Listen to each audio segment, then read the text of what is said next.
Hello friends, welcome to my YouTube channel. आज हम हिंदी व्याकरण में लिंग को देखेंगे कि लिंग कितने प्रकार के होते हैं और हम किस प्रकार से इनको बना सकते हैं। शब्द के जिस रूप से यह पता चलता है कि वह शब्द पुरुष जाति के लिए प्रयुक्त हुआ है अथवा स्त्री जाति के लिए, उसे लिंग कहते हैं। इसका अर्थ ये है कि ऐसा कोई भी शब्द जिससे हमें ये पता चले कि ये पुरुष जाति के लिए है या स्त्री जाति के लिए है, उसी को हम लिंग कहते हैं। जैसे मोहन, लड़का, कुत्ता, राजा, अध्यापक, शेर, बकरा, बैल, ये सब क्या है, पुरुष जाति के लिए प्रयुक्त हुए हैं। यानी कि ये जितने भी नाम दिए हुए हैं ये सारे पुरुष जाति के लिए हैं। अब जैसे मोहिनी, लड़की, कुतिया, रानी, अध्यापिका, शेरनी, बकरी, गाय, ये जितने भी शब्द हैं सब स्त्री जाति के लिए प्रयुक्त हुए हैं। अब देखते हैं लिंग के भेद। लिंग के भेद। हिंदी में लिंग भेद निम्नलिखित दो प्रकार के होते हैं, एक पुल्लिंग और एक स्त्रीलिंग।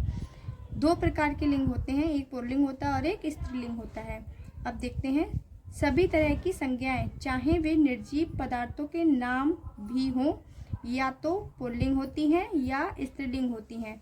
यानी कि जितनी भी पदार्थ हैं, जितनी भी वस्तुएं हैं, जितनी भी चीज़ें हैं, निर्जीव पदार्थों के नाम भी क्या होते हैं, पुल्लिंग और स्त्रीलिंग हो सकते हैं। अब देखते हैं पुल्लिंग। शब्द के जिस रूप से पुरुष जाति का बोध होता है उसे पुल्लिंग कहते हैं। यानी कि ऐसे शब्द जो पुरुष जाति के लिए प्रयोग में लाए जाते हैं उन्हें क्या कहते हैं, पुल्लिंग कहते हैं। जैसे चूहा, मोर, माली, घोड़ा, चाचा, शिष्य आदि, ये सभी क्या हैं, ये सभी पुरुष के लिए बोध कराए गए हैं। अब देखते हैं स्त्रीलिंग। शब्द के जिस रूप से स्त्री जाति का बोध होता है उसे स्त्रीलिंग कहते हैं। यानी कि ऐसे शब्द जिससे हमें ये पता चलता है कि ये स्त्री जाति के लिए है तो उसको क्या कहते हैं, स्त्रीलिंग कहते हैं। जैसे चुईया, मोरनी, मालिन, घोड़ी, चाची, शिष्या, ये शब्द जितने भी हैं ये कौन से हैं, स्त्रीलिंग हैं। अब देखते हैं लिंग निर्णय। संज्ञा शब्दों के लिंग का निर्णय निम्नलिखित दो आधारों पर किया जा सकता है, एक रूप की दृष्टि से, दूसरा अर्थ की दृष्टि से। अब प्राणियों को लिंग निर्णय बहुत आसान है। जो शब्द पुरुष जाति का बोध कराते हैं उसे पुल्लिंग कहते हैं। जैसे मोर, कबूतर, कुत्ता, हाथी, हिरण, ऊंट आदि, ये सभी शब्द क्या है, पुरुष जाति के लिए बोध करा रहे हैं। इसी प्रकार ये शब्द स्त्री जाति का बोध कराते हैं, वे स्त्रीलिंग कहलाते हैं। जैसे मोरनी, कबूतरी, कुतिया, हथनी, हिरनी, ऊँटनी, ये शब्द क्या है, ये शब्द सारे स्त्री जाति का बोध कराते हैं, इसलिए इसको क्या कहते हैं, स्त्रीलिंग कहते हैं। प्राणीवाचक शब्दों में कुछ शब्द सदैव पुल्लिंग होते हैं। यानी कि प्राणीवाचक कुछ ऐसे भी शब्द होते हैं जो सदैव पुल्लिंग ही होते हैं। इसमें मादा लिंग का लिंग भेद प्रायः नहीं होता है। यानी कि इसमें कोई भी मादा लिंग नहीं होता है, केवल पुल्लिंग होता है। जैसे उल्लू, कौआ, चीता, खटमल, केचुआ, भेड़िया, पक्षी, तोता, चमगीदड़, बगुला, तीतर आदि, ये सभी क्या है, ये सभी पुल्लिंग है, इसमें मादा लिंग नहीं है। प्राणीवाचक शब्द में कुछ सदैव स्त्रीलिंग होते हैं। यानी कि प्राणीवाचक कुछ शब्द ऐसे भी होते हैं जो स्त्रीलिंग होते हैं। यहाँ पे पुल्लिंग के बारे में बताया था।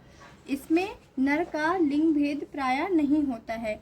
यानी कि जैसे चील, बत्तख, बटेर, जू, मक्खी, मछली, गिलहरी, तितली, जोंक, मैना, कोयल, चिड़िया, ये जितने भी शब्द हैं ये सब क्या होते हैं, स्त्रीलिंग में ही प्रयोग किए जाते हैं। ये शब्द कभी भी पुल्लिंग में प्रयोग नहीं किए जाते हैं। उपयुक्त पुल्लिंग और स्त्रीलिंग शब्दों में लिंग भेद करना आवश्यक हो तो इनसे पूर्व नर या मादा का उल्लेख किया जाता है। यानी कि कुछ ऐसे शब्द जिसमें पुल्लिंग या स्त्रीलिंग शब्द में लिंग भेद करना आवश्यक होता है तो उसके आगे या तो हम नर लिख देते हैं या फिर मादा लिख देते हैं। जैसे नर कोयल, ठीक है, नर चील, नर गिलहरी, मादा कौआ, मादा चीता, मादा भेड़िया, नर मछली, मादा खटमल। यानी कि इसमें कुछ शब्द ऐसे हैं जो कि केवल स्त्रीलिंग है और कुछ शब्द ऐसे भी हैं जो केवल पुल्लिंग है। अगर हमें किसी भी पुल्लिंग शब्द को स्त्रीलिंग बनाना है तो उसके आगे ना मादा लिख देंगे। अगर हमें किसी मादा लिंग को पुल्लिंग बनाना है तो उसके आगे नर शब्द का प्रयोग करेंगे। अब आगे देखते हैं रूप की दृष्टि से लिंग निर्णय। पुल्लिंग संज्ञाएं। रूप की दृष्टि से पुल्लिंग शब्दों की पहचान इस प्रकार होती है, यानी कि रूप की दृष्टि से हम कुछ पुल्लिंग शब्दों की पहचान इस प्रकार कर सकते हैं। संस्कृत के वे शब्द जिनमें अंत में त्रा प्रत्यय होता है, जैसे शस्त्र, शस्त्र में देखिए लास्ट में त्रा आया। पुत्र, पुत्र शब्द में लास्ट में त्रा आया। ऐसे ही नेत्र, नेत्र शब्द में लास्ट में त्रा आया है। पात्र शब्द में भी देखिए लास्ट में त्रा आया है। पत्र शब्द में त्रा आया है। अस्त्र में भी त्रा है और शास्त्र में भी त्रा है। यानी कि कुछ ऐसे संस्कृत के शब्द हैं जिनमें त्रा लगता है, कुछ ऐसे, यही क्या है, पुल्लिंग है। यह इसकी पहचान होती है कि संस्कृत में जिनके पीछे त्रा लगा होगा वो शब्द क्या होंगे, पुल्लिंग होंगे।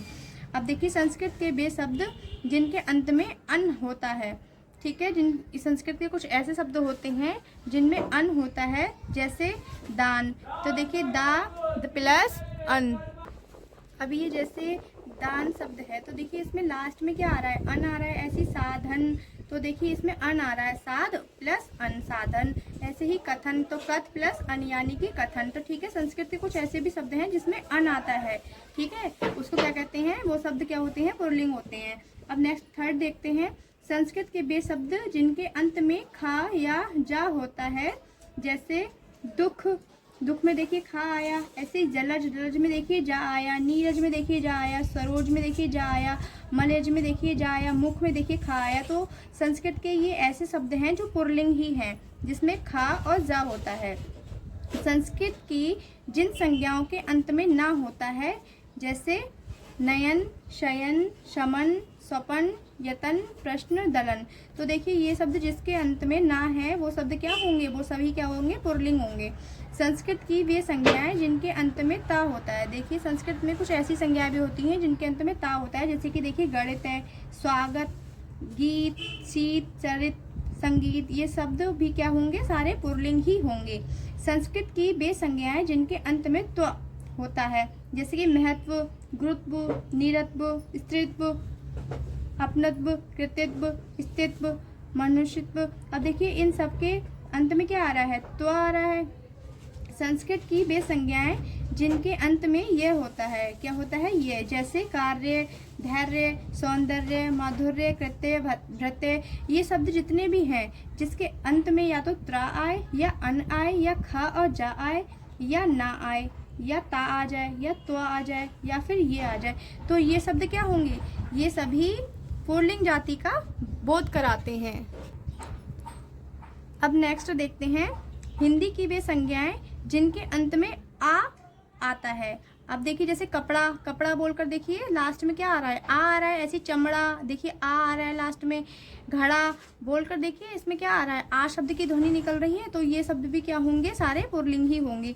ऐसी हिंदी में देखिए, हिंदी के वे शब्द जिसके अंत में वाला आता है, क्या आता है, वाला शब्द आता है। जैसे देखिए कपड़े वाला, तेल वाला, तांगे वाला, फेरी वाला, ठीक है। ऐसे देखिए हिंदी के वे शब्द हैं जिनके अंत में पन आता है। देखिए जैसे लड़कपन, बचपन, भोलपन, छिछोरपन आदि, तो ये शब्द क्या होंगे, ये सारे पुल्लिंग का बोध करा रहे हैं। देखिए जिन शब्द के अंत में दान आता है, जैसे देखिए फूलदान है, पीक दान, कलम दान, इत्र दान, गुलाब दान, ये शब्द भी क्या होंगे, सारे पुल्लिंग जाति का बोध कराते हैं। ऐसे ही देखिए इनमें नेक्स्ट जिन शब्दों के अंत में आव या आवा आता है, क्या आता है, आव या फिर आवा, वो क्या होते हैं, वो भी पुल्लिंग जाति का ही बोध कराते हैं। जैसे देखिए छिपाव, अब देखिए छिप प्लस आव, ठीक है। दुराब, दुर प्लस आब। अब देखिए लगाव, लग प्लस आब, ठीक है।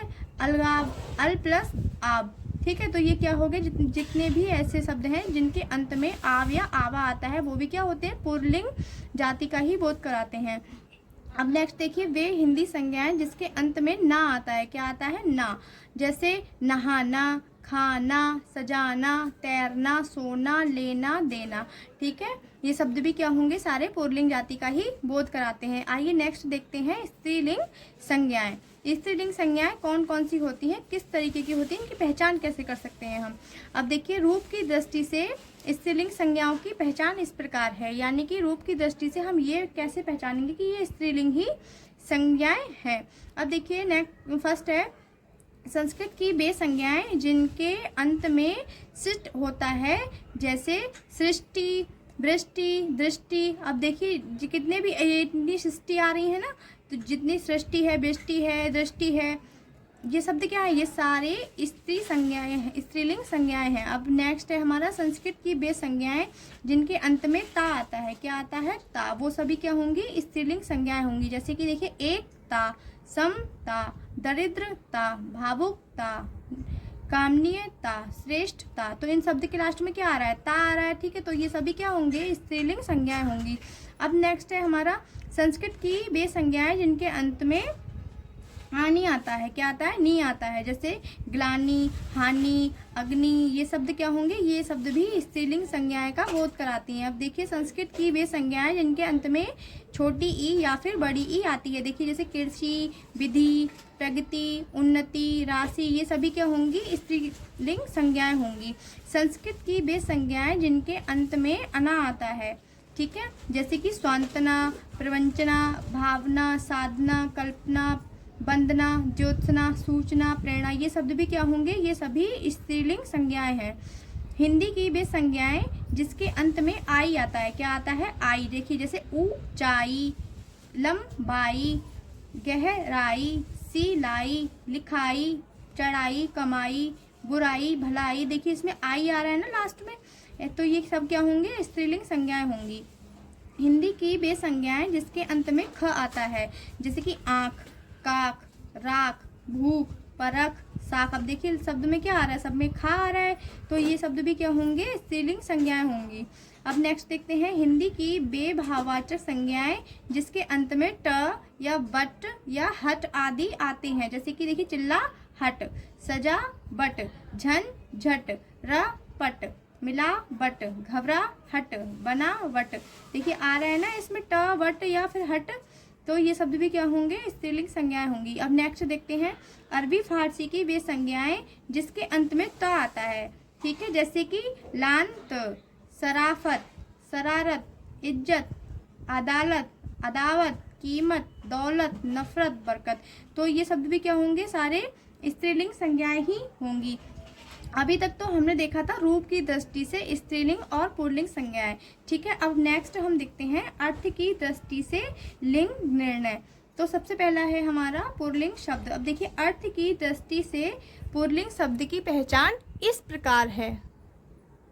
ये कुछ पुल्लिंग संज्ञाएं दी हुई हैं, वह इनकी पहचान कैसे करते हैं आइए देखते हैं। जैसे कि दिन और हिंदी महीनों के नाम, यानी कि जितने भी दिन के नाम होते हैं या फिर हिंदी महीनों के नाम होते हैं वो सब पुल्लिंग में आते हैं। जैसे कि रविवार, सोमवार, मंगलवार, बुधवार, फागुन, चैत्र, बैसाख। अब जैसे ग्रहों के नाम हैं वो भी जैसे बुध, शुक्र, शनि, बृहस्पति, चंद्रमा, मंगल, किंतु पृथ्वी इसका अपवाद है, यानी कि पृथ्वी कहीं कहीं ही प्रयोग किया जाता है। अब देखिए सागरों के नाम, अब जैसे अरब सागर, लाल सागर, हिंद महासागर, प्रशांत महासागर। कुछ पहाड़ों के नाम जैसे हिमालय, विंध्याचल, नीलीगिर, आल्प्स आदि। कुछ देशों के नाम जैसे Bharat, Burma, Nepal, America, England, चीन, फ्रांस आदि। कुछ महाद्वीपों के नाम जैसे Europe, Asia, America, Africa, Australia. कुछ धातुओं के नाम जैसे सोना, तांबा, पीतल, लोहा आदि। किंतु चांदी इसका अपवाद है, यानी कि चांदी का कहीं कहीं प्रयोग किया गया है। खनिज पदार्थों के नाम जैसे कोयला, तेल, अभ्रक। रत्नों के नाम जैसे हीरा, मोती, मूंगा, नीलम, पन्ना। कुछ वृक्षों के नाम जैसे आम, अमरूद, आड़ू, संतरा, नींबू आदि। पर इमली और मौलसीरी इसके अपवाद हैं। अनाजों के नाम जैसे गेहूं, जौ, बाजरा, चना, चावल, धान आदि। पर मक्का क्या है, इसका अपवाद है। भोज्य पदार्थों के नाम जैसे लड्डू, हलवा, रायता, डोसा, छोले, अचार, पेड़ा, रसगुल्ला और समोसा। अपवाद देखिए इसमें कचौड़ी, पूरी, कचौड़ी, खीर, कड़ी, चटनी, इडली, रोटी, जलेबी, तरकारी, मिठाई आदि। ये शब्द क्या थे, ये शब्द जितने भी हमने अभी पढ़े थे, जितने भी नाम पढ़े थे, जैसे कि दिन और महीनों के नाम, ग्रहों के नाम, सागरों के नाम, पहाड़ों के नाम, देशों के नाम, महाद्वीपों के नाम, धातुओं के नाम, खनिज पदार्थों के नाम, रत्नों के नाम, वृक्षों के नाम, अनाजों के नाम और भोज्य पदार्थों के नाम। ये कुछ ऐसे नाम थे जिनको हम केवल व केवल पुल्लिंग शब्द में ही प्रयोग करते हैं। अब नेक्स्ट हम देखते हैं स्त्रीलिंग शब्द। अर्थ की दृष्टि से स्त्रीलिंग संज्ञा शब्दों की पहचान हम इस प्रकार करते हैं, जैसे कि स्त्रीलिंग शब्द किस किस में प्रयोग होते हैं, जैसे कुछ नदियों के नाम, झीलों के नाम, नक्षत्रों के नाम, तिथियों के नाम, भाषाओं के नाम और खेलों के नाम। आइए देखते हैं। जैसे नदियों के नाम देखते हैं, गंगा, यमुना, कृष्णा, ब्रह्मपुत्र, कावेरी, नर्मदा, तुंगभद्रा, घाघरा आदि। ये शब्द क्या हैं? ये सब ही स्त्रीलिंग शब्द हैं। कुछ झीलों के नाम हैं, जैसे डल, बूलर, चिल्का, सांभर। ये शब्द भी क्या है? स्त्रीलिंग शब्द हैं। नक्षत्र जैसे चित्रा, भद्रा, आद्रा, भरणी। कुछ तिथियों के नाम जैसे प्रथम, द्वितीया, तृतीय, अमावस्या, पूर्णिमा। ये सब भी क्या है? स्त्रीलिंग शब्द हैं। और नेक्स्ट देखते हैं, जैसे हिंदी, इंग्लिश, संस्कृत, उर्दू, फारसी, अरबी, चीनी, रूसी, पुर्तगाली, स्पेनी। ये सब भी क्या है? स्त्रीलिंग शब्द हैं। अब जैसे कुछ खेलों के नाम हैं, जैसे कबड्डी, कुश्ती, दौड़, तैराकी, वॉलीबॉल, क्रिकेट, हॉकी, टेनिस। ये सब जितने भी नाम दिए हैं, चाहे वो नदियों के हैं, झीलों के, नक्षत्रों के, तिथियों के या फिर भाषाओं के, खेलों के, तो ये सब क्या होंगे? ये सब स्त्रीलिंग शब्द का बोध कराते हैं। अब नेक्स्ट हम देखते हैं पुल्लिंग से स्त्रीलिंग बनाने के नियम। यहाँ पे हम कुछ नियम बता रहे हैं जो पुल्लिंग से स्त्रीलिंग में बदले जाते हैं। जैसे कि देखिए, आ से समाप्त होने वाला पुल्लिंग शब्द में बड़ा आ लगाकर स्त्रीलिंग बना देते हैं। यानी कि कुछ शब्द ऐसे होते हैं पुल्लिंग में जिनमें छोटा आ प्रयोग होता है। अगर हम उन शब्दों में बड़ा आ लगा देते हैं तो वह क्या बन जाते हैं? स्त्रीलिंग शब्द बन जाते हैं। जैसे देखिए, पूज्य एक पुल्लिंग शब्द है। अब हम इसमें पूज्य में बड़े आ का डंडा लगा देते हैं, पूज्य कर देते हैं, तो ये क्या हो जाएगा? स्त्रीलिंग शब्द बन जाएगा। ऐसे ही महोदय है। महोदय शब्द में छोटा आ, देखिए लास्ट में क्या छोटे आ की आवाज़ निकल रही है। ऐसे ही अगर हम लास्ट में बड़ा आ का डंडा लगा देते हैं तो महोदया हो जाएगा, यानी कि एक स्त्रीलिंग शब्द बन जाएगा। अब ये देखिए पुल्लिंग, ठीक है। पुल्लिंग जैसे शिष्या एक पुल्लिंग शब्द है जिसमें हम छोटे आ की जगह बड़े आ का डंडा लगा देते हैं, तो वो क्या बन जाएगा? स्त्रीलिंग शब्द बन जाएगा। अब ये है प्रचार्य। प्रचार्य में या में बड़े आ का डंडा लगा देंगे तो ये प्रचार्य हो जाएगा, यानी कि ये पुल्लिंग शब्द स्त्रीलिंग बन जाएगा। आइए अब हम इसको दूसरे तरीके से देखते हैं।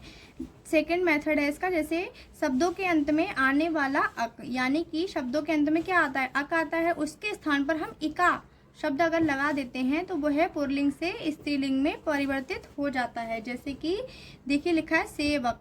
सेवक में क्या आ रहा है? देखिए सेवक, ठीक है। तो ये इसमें आया सेब प्लस अक, देखिए अक आ गया, ये आ गया अक, ठीक है। तो अब सेवक में हम का या बड़ा का आ का डंडा लगा देंगे यहाँ पे, तो ये यहाँ पे हो जाएगा सेविका। क्या हो जाएगा? सेविका। तो ये क्या हो जाएगा? पुल्लिंग शब्द से स्त्रीलिंग शब्द बन जाएगा। ऐसे ही देखिए, लेखक लेखिका हो गया, शिक्षक शिक्षिका हो गया, गायक गायिका, पुस्तक पुस्तिका, बालक बालिका, संपादक संपादिका, अध्यापक अध्यापिका, धावक धाविका, नायक नायिका, ठीक है। अब देखिए जैसे नायक शब्द है, ठीक है। नायक में क्या होता है? नाय प्लस अक, ठीक है। देखिए आ गया अक शब्द, ठीक है। अक में अगर हम का को बड़ा का कर दें तो ये हो जाएगा नायका, ठीक है। तो ये क्या हो जाएगा? पुल्लिंग से स्त्रीलिंग शब्द बन जाएगा। थर्ड देखते हैं, शब्द के अंत में या आहो याहो आहो को बड़ी ई में बदल देते हैं तो वो क्या हो जाता है? पुल्लिंग शब्द से स्त्रीलिंग शब्द बन जाता है। अब ये देखिए जैसे देव है, देव में छोटा आ रहा है, तो ये अगर हम इसमें बड़ी की मात्रा लगा देंगे तो देवी हो जाएगा, तो ये पुल्लिंग से स्त्रीलिंग शब्द में परिवर्तित हो जाएगा। अब देखिए जैसे बेटा है, ठीक है। बेटा में आ का डंडा प्रयोग किया गया है, इसमें हम बड़ी ई लगा देंगे तो ये बेटी हो जाएगा, यानी कि ये पुल्लिंग शब्द से स्त्रीलिंग शब्द बन जाएगा। ऐसे ही नाना है, ठीक है। नाना में आ की आवाज़ निकल रही है, देखिए लास्ट में, अगर हम इसमें बड़ी ई की मात्रा लगा देते हैं तो ये नानी हो जाएगा। ऐसे ही मामा का मामी, बकरा का बकरी, साला का साली, पुत्र का पुत्री, चाचा का चाची, दादा का दादी, लड़का का लड़की, मौसा का मौसी, फूफा का फूफी। यानी कि हम जितने भी शब्द हमारे अंत में आते हैं वो शब्द जैसे आहो याहो या फिर आहो, छोटा आ हो या बड़ा आ हो, इसको हम बड़ी ई में परिवर्तित कर देते हैं तो वो क्या बन जाता है, एक स्त्रीलिंग शब्द बन जाता है। नेक्स्ट देखते हैं, अंतिम में आ के स्थान पर इया लगाकर पुल्लिंग शब्दों को स्त्रीलिंग शब्द बना लेते हैं। यानी कि कुछ शब्द ऐसे आते हैं जिसमें बड़ा आ आता है, उसमें हम इया लगाकर वो पुल्लिंग शब्द से स्त्रीलिंग में परिवर्तित कर देते हैं। जैसे देखिए बेटा, बेटा आया, ठीक है, बेटा में देखिए आ की आवाज़ निकल रही है लास्ट में बड़े आ की, ठीक है, तो बेटा, तो इसमें इया लगा दिया, बेटियाँ। ऐसे ही बूढ़ा, बूढ़ा में देखिए आ की आवाज़ निकली, अब इसमें इया लगा दिया यानी कि बुढ़िया। ऐसी कुत्ता, कुत्ता में देखिए आ की आवाज़ निकली, अब इसमें इया लगा दिया तो क्या हो गया, कुतिया, ठीक है। तो इसी तरीके से ये कुछ शब्द ऐसे दिए गए हैं जो पुल्लिंग शब्द से स्त्रीलिंग शब्द बन जाते हैं आ के स्थान पर इया लगा करके। नेक्स्ट देखते हैं, कुछ शब्दों के अंत में इन करके स्त्रीलिंग बना सकते हैं, ठीक है। जैसे माली है, माली में इन लगा देंगे तो मालिन हो जाएगा। तेली है, तेली में इन लगा देंगे तो तेलिन हो जाएगा। ऐसे ही लोहार है, लोहार में इन लगा देंगे तो लोहारिन हो जाएगा। ऐसी ग्वाला है, ग्वाला में इन लगा देंगे तो ग्वालिन हो जाएगा, ठीक है। धोबी का धोबिन, कुम्हार का कुम्हारनी, नाई का नाइन, कहार का कहारिन। तो ये शब्द कुछ ऐसे हैं जिसमें शब्दों के अंत में इन करके स्त्रीलिंग बना सकते हैं। नेक्स्ट देखते हैं, कुछ पुल्लिंग संज्ञा शब्द के अंत में नी लगाकर स्त्रीलिंग शब्द बना देते हैं। यानी कि कुछ शब्दों में हम नी लगा दे तो वो क्या बन जाते हैं, स्त्रीलिंग बन जाते हैं। जैसे शेर, शेर में नी लगा दो तो क्या हो जाएगा, शेरनी। ऐसे ही है मोर, मोर में नी लगा दो तो मोरनी। ऊंट, ऊंट में नी लगा दो तो ऊंटनी। डॉक्टर, डॉक्टर में नी लगा दो तो डॉक्टरनी। वकील में नी लगा दो तो वकीलनी। सिंह में सिंगनी, चोर का चोरनी, भील का भीलनी, मास्टर का मास्टरनी, जाट का जाटनी। यहाँ पर कुछ ऐसे और भी शब्द दिए हुए हैं जो पुल्लिंग से स्त्रीलिंग में परिवर्तित किए जाते हैं। जैसे कि कुछ पुल्लिंग शब्दों में अंतिम में बड़ी ई के स्थान पर इनी का प्रयोग करते हैं तो वो क्या बन जाते हैं, स्त्रीलिंग बन जाते हैं। जैसे कि हाथी का हथिनी, तपस्वी का तपस्विनी, स्वामी का स्वामिनी, मानी का माननी, वनवासी का वनवासिनी, यशवासी का यशवासिनी, अभिमानी का अभिमानिनी, एकांकी का एकांकिनी। तो ये शब्द क्या है, ई के स्थान पर इनका इन्हीं का प्रयोग होता है। नेक्स्ट है हमारा, यदि पुल्लिंग शब्द के अंत में मान अथवा वान आया हो, क्या आया हो, मान अथवा वान, तो वो स्त्रीलिंग बनाने के लिए हमें मति और वती का प्रयोग किया था। यानी कि मान की जगह मति का और वान की जगह वती का। अब देखिए श्रीमान, मान को क्या कर देंगे, मति। ऐसी रूपवान, वान को क्या कर देंगे, वती। गुणवान, वान को क्या कर देंगे, वती, तो ये हो जाएगा गुणवती, ठीक है। ऐसी बुद्धिमान, मान को क्या बोल देंगे, मति, यानी कि बुद्धिमती। भगवान, अब देखिए इसमें आन आया यान, ठीक है, अब इसमें क्या बोलेंगे, भगवती। बलवान को बलवती। अब नेक्स्ट देखते हैं, यदि पुल्लिंग शब्दों के अंत में ता आया हो तो उसे त्री में बदल सकते हैं तो वो क्या बन जाएंगे, स्त्रीलिंग शब्द बन जाएंगे। जैसे कि अभिनेता, ठीक है, अभिनेता को त्री में बदल दिया तो वो क्या हो जाएगा, अभिनेत्री। निर्माता को त्री में बदल दिया तो निर्मात्री। ऐसे ही नेता का नेत्री, दाता का दात्री और भर्ता का भर्ती हो जाएगा। नेक्स्ट है हमारा, कुछ पुल्लिंग शब्दों में आनी जोड़कर उन्हें स्त्रीलिंग शब्द बना सकते हैं। जैसे कि देखिए देवर है, देवर में आनी जोड़ो तो क्या हो जाएगा, देवरानी। जेठ में आनी शब्द जोड़ो तो क्या हो जाएगा, जेठानी। सेठ में आनी जोड़ो तो सेठानी, ठीक है। इंद्र में आनी तो इंद्रयाणी। तो ये शब्द क्या है, ये शब्द आने की जगह प्रयोग जब होने लगते हैं तो वो क्या कहलाते हैं, स्त्रीलिंग शब्द कहलाते हैं। अब नेक्स्ट देखते हैं, कुछ पुल्लिंग शब्दों के अंत में आइन जोड़कर उससे स्त्रीलिंग बना लेते हैं। जैसे कि देखिए पंडित, पंडित में आइन जोड़िए तो क्या हो जाएगा, पंडित आइन। ऐसे ही नेक्स्ट है हमारा बनिया, बनिया में आइन जोड़िए तो बनियाइन। ऐसे ही ठाकुर का ठकुराइन, साहू का साहुआइन।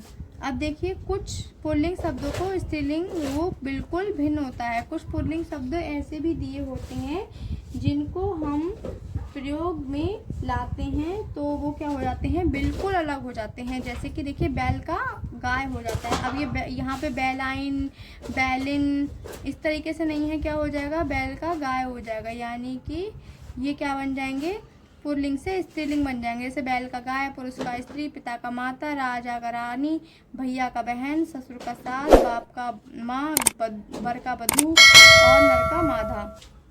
और जैसे विदुर का विधवा, विद्वान का विदुषी, सम्राट का सम्राज्ञी, दिन की रात, कवि का कवयित्री, चित्र का तस्वीर, प्रकाश का रोशनी, पोता का पतोहू और विदुर का विधवा। यानी कि आज हमने आज की क्लास में क्या देखा, आज की क्लास में लिंग के बारे में जाना कि लिंग किसे कहते हैं, ये कितने प्रकार के होते हैं और लिंग का निर्माण किन किन आधारों पे हो सकता है। ठीक है, कुछ लिंग शब्दों की हमने पहचान भी करना सीखी थी, जिसमें ये देखा था कि कौन से लिंग शब्द स्त्रीलिंग है और कौन से लिंग शब्द पुल्लिंग है। उनका सही से प्रयोग भी आज की क्लास में हमने देखा था।